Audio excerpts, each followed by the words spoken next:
اور ہمارے فرشتے ابراہیم کے پاس بشارت لے کر آئے تو سلام کہا۔ انہوں نے بھی جواب میں سلام کہا۔ ابھی کچھ وقفہ نہیں ہوا تھا کہ ابراہیم ایک بھنا ہوا بچڑا لے آئے۔ پھر جب دیکھا کہ ان کے ہاتھ کھانے کی طرف نہیں بڑھتے، یعنی وہ کھانا نہیں کھاتے، تو ان کو اجنبی سمجھ کر دل میں خوف کیا۔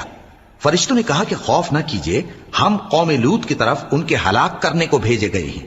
اور ابراہیم کی بیوی جو پاس کھڑی تھی ہنس پڑی، تو ہم نے اس کو اسحاق کی اور اسحاق کے بعد یعقوب کی خوشخبری دی۔ اس نے کہا، اے میرے بچہ ہوگا، میں تو بڑھیا ہوں اور یہ میرے میاں بھی بوڑھے ہیں، یہ تو بڑی عجیب بات ہے۔ انہوں نے کہا، کیا تم اللہ کی قدرت سے تعجب کرتی ہو؟